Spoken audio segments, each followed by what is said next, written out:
the human they laughed at. The day Ambassador Ethan Cole stepped onto the observation deck of the Galactic Alliance's Central Station, the laughter was barely disguised. Dozens of alien delegates lined the glass-walled corridor, their eyes, some compound, some luminous, some multiply-lidded, all tracking him the same way, with amused contempt. He was 34 years old, lean in build, unremarkable in height, with dark eyes that had a habit of absorbing everything quietly before giving anything back. He wore Earth's diplomatic uniform, deep navy, silver-trimmed, and he carried no weapon. That detail alone seemed to entertain several of the delegates. They sent a soft one, hissed a Dravik warrior to his companion, his armored shoulder plates clicking together as he turned away. Ethan heard it. He always heard everything. He just never showed it. Earth had been orbiting the edges of the Galactic Alliance for 6 years, petitioning for formal membership. The Alliance was a coalition of 47 species, each admitted only after passing what they called the Ikari Rite, a public trial of a species representative against the reigning Alliance champion. The trial had 3 stages. The champion had never lost. Not once. Not in 200 years. And the current champion hadn't just never lost. She had made losing look impossible. Ethan entered the briefing chamber and pulled up her file on his wrist display. He had already memorized it, but he looked again. A habit. A ritual. Commander Vale Sara of the Nixari Empire. Age, 112 in Nixari years, equivalent to roughly 30 human years. Her species aged slowly and lived fiercely. The Nixari were bipedal, 7 feet tall on average, with silver-gray skin that shimmered faintly under light, as though starlight had been pressed into their cells. Their senses were refined beyond most species. They could detect heartbeat variations, pheromone shifts, micro-expressions invisible to the naked eye. They were built for war and sharpened by tradition. Vale's record, 41 trials, 41 victories. Her combat wins were expected. She was terrifyingly fast, her reflexes tuned to a razor's edge. But her mental puzzle victories had been what made Ethan study her file the longest. She hadn't just solved the puzzles quickly. She had solved them in ways no one had predicted. That wasn't brute intelligence. That was creativity under pressure. He respected that. The door behind him opened and a Galactic Council aide, a small, amphibious Pelosi with enormous eyes, slid in nervously. Ambassador Cole, the commander has requested to meet you. Informally, before the trial is announced publicly. Ethan closed his wrist display. Where? The solarium. Upper ring. He followed the aide through corridors that hummed with the energy of 1,000 civilizations pressing against each other. When the solarium doors parted, the light hit him first, warm, amber-toned, flooding through a vaulted ceiling of transparent alloy that offered an unobstructed view of the nebula beyond. Stars bled violet and gold across the dark. She was standing at the far window. Even with her back to him, Vale Sara commanded the room. 7'2", silver skin catching the nebula light, dark hair, an unusual trait among Nixari, pulled back with a single red cord. She wore no armor here, just a sleeveless training suit that left her arms bare, and those arms were a testament to what she was. Defined. Still. Ready. She turned, and Ethan held her gaze without flinching. Her eyes were the color of eclipsed moons, dark irises with a thin silver ring at the edge. They moved over him once, the way a warrior assesses terrain. Then she smiled. It wasn't kind. So, she said. Her voice was lower than he expected, with a harmonic undertone that seemed to resonate in the chest. Earth sent its best. Ethan tilted his head slightly. They sent me. Is that supposed to be humble or confident? Accurate, he said. Her smile didn't disappear, but it shifted, something behind her eyes stirring with what might have been the first flicker of interest. She crossed the room slowly, circling him once the way a predator circles unfamiliar prey, assessing, calculating.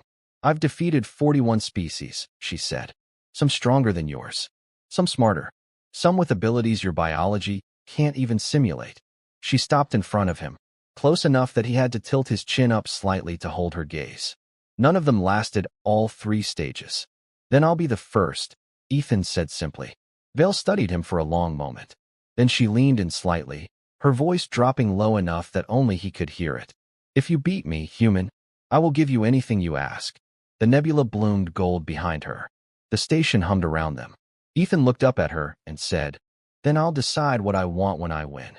She pulled back, something flickering in those silver-rimmed eyes, something she clearly hadn't expected to feel in this room, in this moment, facing this unremarkable human from an unremarkable planet.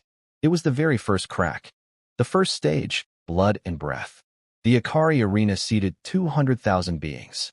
It had been carved into the heart of a decommissioned battle moon, a hollow sphere of ancient alloy with tiered galleries rising on every interior surface so that the crowd looked inward from all directions, as though the galaxy itself had turned to watch.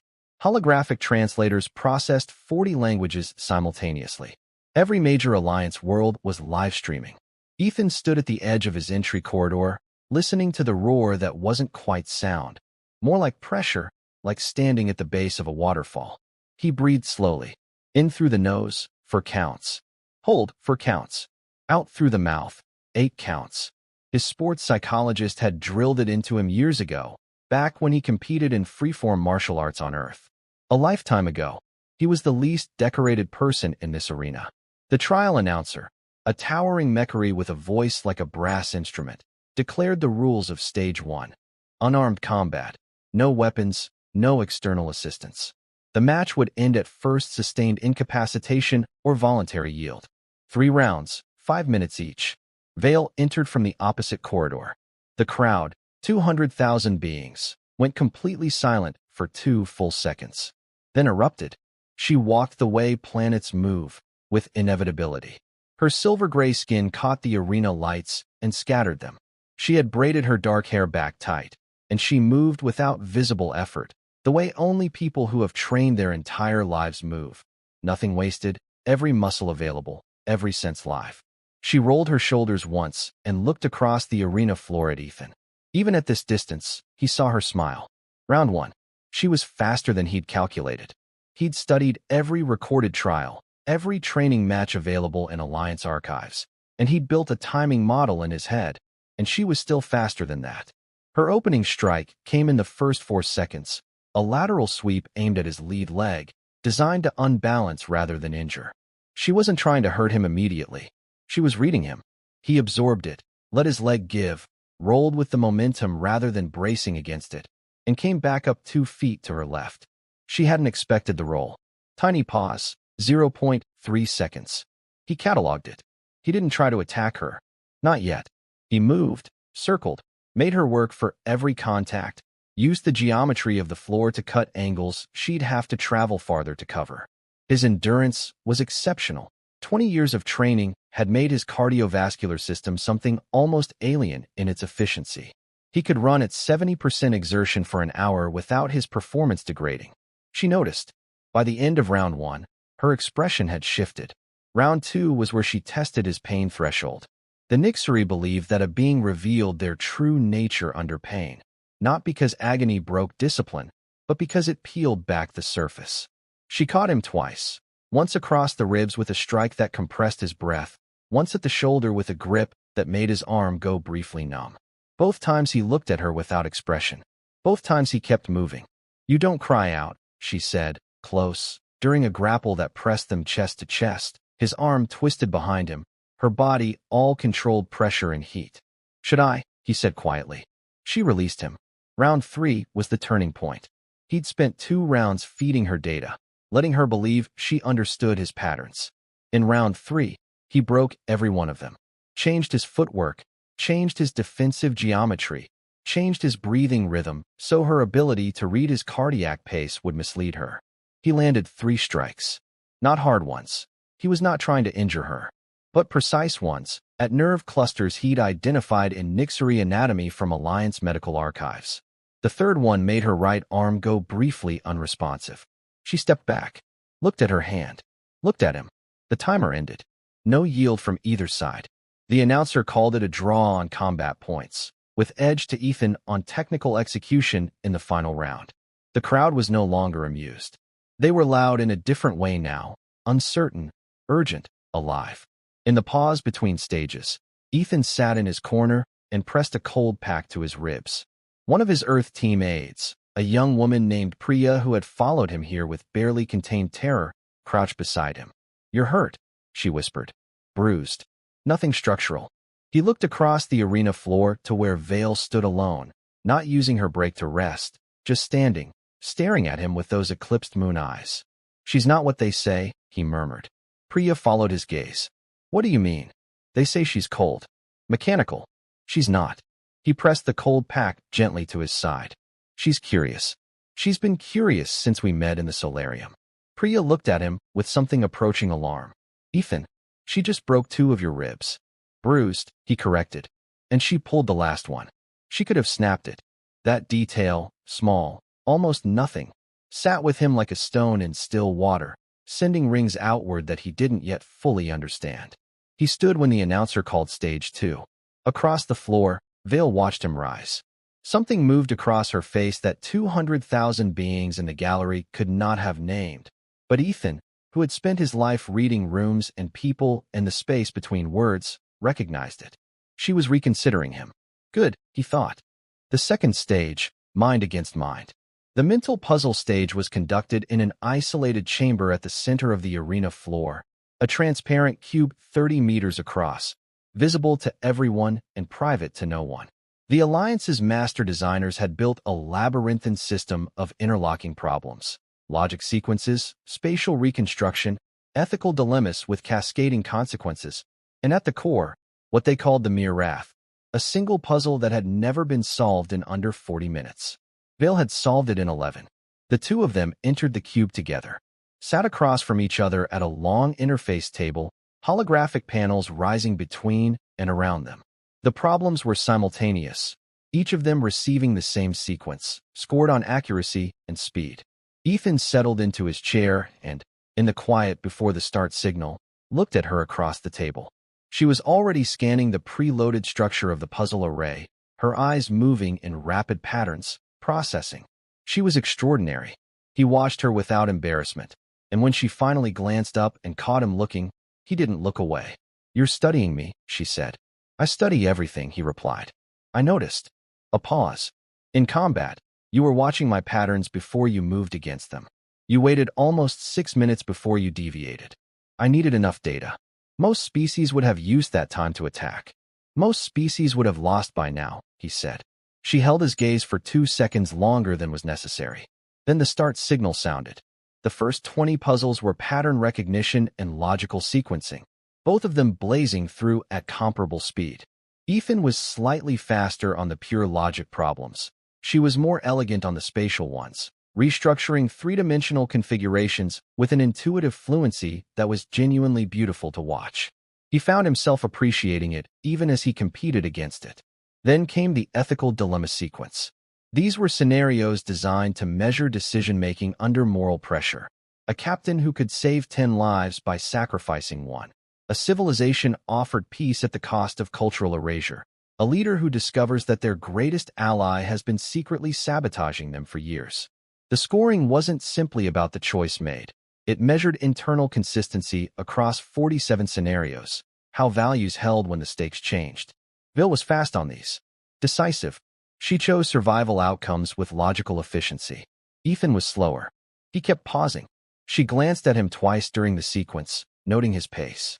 "You're slowing down," she said. "I'm thinking." "There isn't time." "There's always time to think," he said quietly. "Not always time to think well. That's the difference." She watched him for a moment, then looked back at her panel. His answers, when the scores processed at the end of the sequence, were marginally higher than hers. Not because he had chosen more correct outcomes by any standard rubric, but because his answers were consistent in a way hers weren't. He had values that held under pressure. The system recognized the difference. Then the Mirath. It appeared on both their panels simultaneously. A recursive structural problem involving 7 interlocking systems: political, environmental, biological, social, economic, technological, psychological, all affecting each other in real time within a simulated civilization on the brink of collapse. The task was to stabilize the civilization without eliminating any of the 7 systems. Most representatives tried to solve the systems in sequence, addressing the most critical first. Vale began doing exactly that. Ethan looked at the full model for 90 seconds without touching it. She was already 6 moves into her sequence when he began. He didn't address the most critical system first. He addressed the connection points, the invisible structural links between systems where a single adjustment could propagate outward into 3 or 4 others simultaneously. He was playing the relationships, not the systems themselves. At the 22-minute mark, Vale's simulation stabilized at 67%. Impressive, functional, but incomplete. At the 29-minute mark, Ethan's simulation stabilized at 94%. The crowd noise from outside the cube reached them as a physical force. Vale sat very still, looking at his completed board. Her jaw moved once. She set her hands flat on the table and breathed slowly. Then she looked at him, really looked at him, stripped of the composure she wore like armor. How? She asked. Just the one word. I stopped trying to win each problem, he said. I try to understand the system they were all part of. She was quiet for a long moment. Around them, the gallery was still roaring. In here, the cube held a different kind of silence. My people would say you cheated, she said finally. That you found a side door instead of fighting through the front. Did I? She looked at the boards again. No, she admitted. You saw something I didn't. Another pause, and then something shifted in her face. A drop in the careful tension she maintained. I don't say that often. I know, Ethan said softly. She met his eyes. The silver-ringed irises had changed quality. Less eclipsed moon, more open sky. Something behind them was moving, reconfiguring, making room. She looked at him like he was something she'd never encountered before. Not a threat, not prey, not a worthy opponent. Even, though he was that too. Something rarer. She looked at him like he was a question she wanted to answer. The third stage, what cannot be faked. Stage 3 was not publicly announced in advance. It changed with every trial, designed by the Alliance's Council of Elders to test what they deemed the most essential quality in a species representative, and it was different for every challenger. Ethan had known this going in. What he hadn't known was what they would choose for him. He found out when the cube dissolved and the arena floor reconfigured. 2 chairs, a table, and seated in one of them, brought in without warning, clearly confused and frightened, was Priya, his aide, his friend, a civilian with no combat training and no understanding of what was happening. A council elder's voice filled the arena. Stage 3 for the human representative, emotional endurance and sacrifice. The subject before you is a member of your own species, brought here without consent under an emergency clause invoked 3 hours ago. She will be held here until the trial concludes. If the human representative yields before the Nixery champion, the elder paused, the subject is released immediately.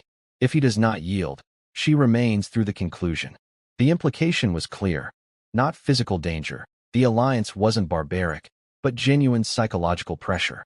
A real person, genuinely frightened, placed in an uncomfortable situation with no exit except his surrender.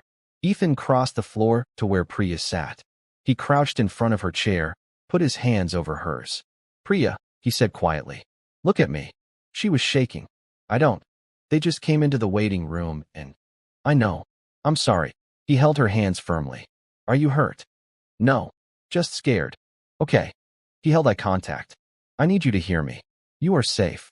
No one in this arena will harm you. The Alliance has codes. What they just did is already controversial, and they know it. But I need you to tell me. Do you want me to stop? Priya stared at him. Ethan, I mean it. If you want me to end this, I end it right now. Earth's membership, the trial, all of it. Your comfort matters more than any of that. She searched his face. Around them, 200,000 beings held their breath. I'm scared, she whispered.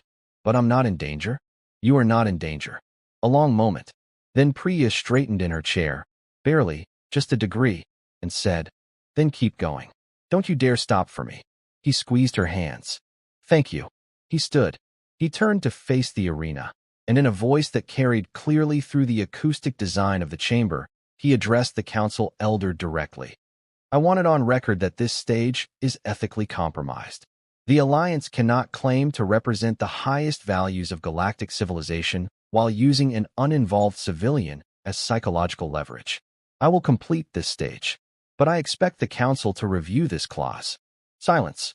Then something extraordinary happened. Valesara walked forward from her position at the trial boundary. She had not been invited to speak. She had not been cued. She simply walked forward, 7 feet of silver-skinned warrior who had never once broken protocol in 41 trials. and stood beside Ethan. Facing the council gallery, she said in a voice the arena translation systems captured and broadcast in 40 languages, "I second the human's objection. This stage is without honor. I refuse to benefit from it." The arena erupted. The council elder was silent for a long moment.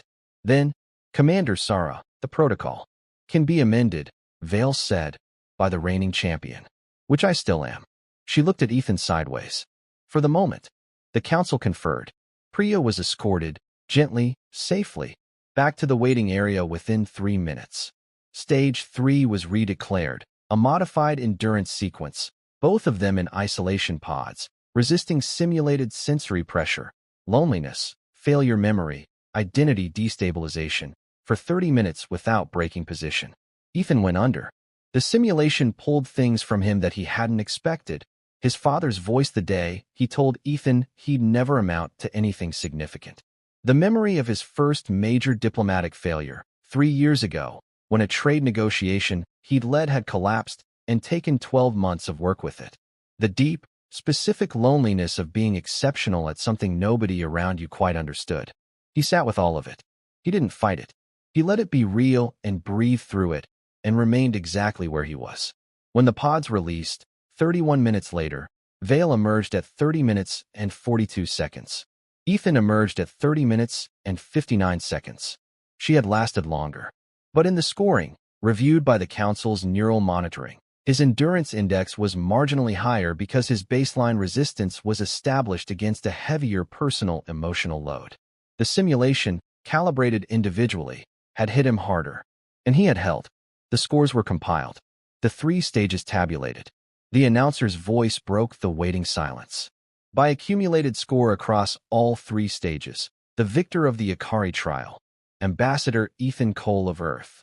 And then the most extraordinary moment of the entire day. Not the crowd, though it was deafening. Not the holographic fireworks erupting across the arena dome. Not even Priya, somewhere in the waiting area, presumably in tears. It was Vale. She stood 6 feet from him on the arena floor. Her composure was still present. She was not a woman who broke publicly, but something behind it had come apart in a way she clearly hadn't prepared for.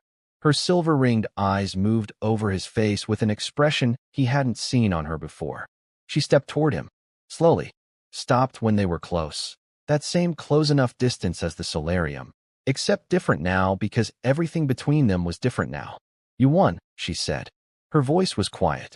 The arena noise might as well have been on another planet. "I did," he said. "Name your prize, human." The words were formal. Protocol. But her voice carried something else underneath them. A tremor, barely there, that he suspected no one else in this arena would have caught. He caught it. He looked at her for a long moment, at this terrifying, brilliant, proud, extraordinary woman who had just stood beside him against her own counsel because it was the right thing to do, and he said, "I'll tell you tomorrow." She blinked. "That is not protocol, I know." He held her gaze. "I also know you'll still be here tomorrow, and I'd like to tell you in private." The silver rings in her eyes caught the arena light. She said nothing, but she did not disagree. The prize no one expected, and what she chose. The solarium was quieter the next morning. The nebula outside had shifted overnight into deeper purples, and the amber light was softer, more diffused. Ethan arrived early and stood at the window, looking out at the galaxy he'd been raised to believe Earth had no place in, and waited. She came without announcement. Of course she did. He heard the doors part and felt the subtle shift in the room's atmosphere, the way air seems to change when someone who takes up real space enters it. He didn't turn around immediately. He listened to her footsteps, even, unhurried, but slower than yesterday. The footsteps of someone who was uncertain what she was walking toward. He turned. Vale was in her off-duty uniform, dark, close-fitted, without rank insignia. Her dark hair was down. He'd never seen it down before. It fell to her shoulders, which were, without the formal structure of her duty suit, more clearly expressive than he'd realized. Slightly drawn in, slightly guarded. She looked younger, somehow, more real. "You asked for privacy," she said. The council was not pleased. "The council can handle it," he said. She almost smiled. "You say that about the council the way most people say it about weather. Something to be noted and worked with, not feared." This time she did smile. Small, involuntary, quickly controlled. She crossed the room and stopped at a comfortable distance, clasping her hands behind her back. Formal. Protective. Name your prize, Ambassador. Ethan turned to face the nebula window. Before I do, I want to ask you something. Unofficially. A pause. Ask. Yesterday, when you walked forward to object to stage 3. He glanced back at her. The council didn't ask you to. Your protocol didn't require it. It could have cost you your position. He held her gaze. Why did you do it? Vil was silent for a moment. Something moved behind her eyes. The same internal rearranging he'd observed the night before, except now it was visible. Deliberate. She was deciding to let him see it. Because it was wrong, she said simply. And because you said so first when you didn't have to. You had nothing to gain from objecting. Your score wasn't contingent on that stage's ethics. A pause. You objected because it was true. Yes, he said. My people. She chose her words carefully. My people respect strength. We always have.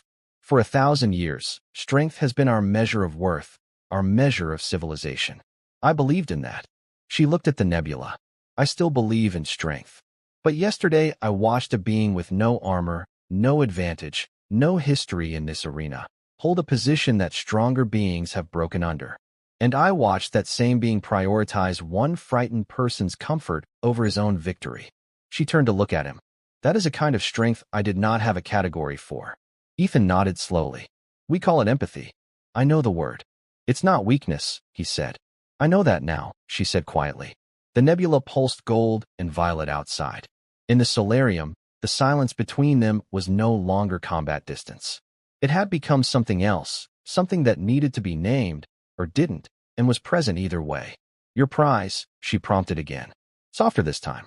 Ethan turned fully toward her. Peace, he said. Formal, binding, generational peace between Earth and the Nixery Empire. Open trade. Open communication. A seat at the table, not charity, not surveillance, not probationary status. An actual seat. He paused. That's what I want.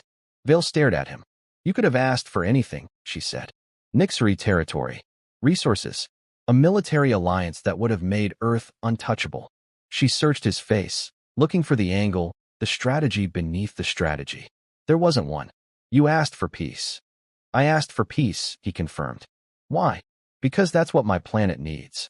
And because, he held her gaze, steady and clear. I think it's what your planet needs too. Even if your council doesn't know it yet. She looked at him for a long, unguarded moment. And something happened that he later thought about often. The careful structure of her composure didn't break, exactly, but it opened. Like a door that had been locked for a very long time. Opened not because it was forced, but because whoever was inside had decided to unlock it. The council will agree, she said. They have no grounds to refuse a trial victor's request when it falls within lawful bounds. A pause. And the request is. She seemed to search for the word. Generous. To us. I know, he said. She closed the remaining distance between them. Not much, 3 feet, 2, and stood close in the way she had twice before, except now neither of them was positioning, assessing, competing. She was just close. Looking at him from her height with those silver-ringed eyes that had shifted through suspicion and curiosity and reconsideration and arrived somewhere he recognized. You are not what I expected, she said. Good, he replied. I was hoping.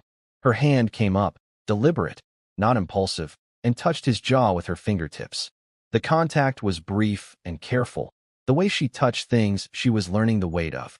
Her skin was warmer than he'd expected. Her thumb brushed the line of his cheekbone once. I owe you a prize, she said, voice very low. You owe me peace, he said. Between our peoples. That's all. And between us? She asked. He held her gaze. That's not something to be owed. Or won.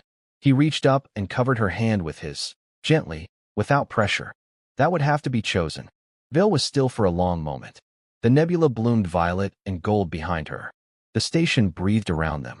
Then she turned her hand beneath his and held it. Then I choose it, she said. Not because she had lost. Not because the trial had demanded it. Not because protocol required some gesture of concession. She chose it because in 34 years of living, across one human life and one Nixery life that had been built on pride and performance and the endless maintenance of invincibility, she had never once met someone who had defeated her and asked for nothing for himself. She had never met someone who looked at her, all of her, the terrifying and the guarded and the quietly uncertain, and found it worth staying for. In the weeks that followed, as the peace accords were drawn and signed and celebrated across 47 Alliance worlds, Ethan Cole became known not as the human who had defeated the champion, but as the human who had understood her. And Vale Sara remained, not in any role the galaxy expected, not as a political ally or a symbolic gesture or even an official liaison. She remained as herself, learning the weight of a different kind of strength, the kind that didn't require winning to be whole. And sometimes, in the early station mornings when the solarium filled with nebula light and the galaxy outside pressed its colors against the glass, she would find him already there, already watching the stars, already waiting. And she would stand beside him, not behind him, not over him, and the universe would continue its ancient business of burning and being beautiful. And that, in the end, was the only prize either of them had ever really wanted.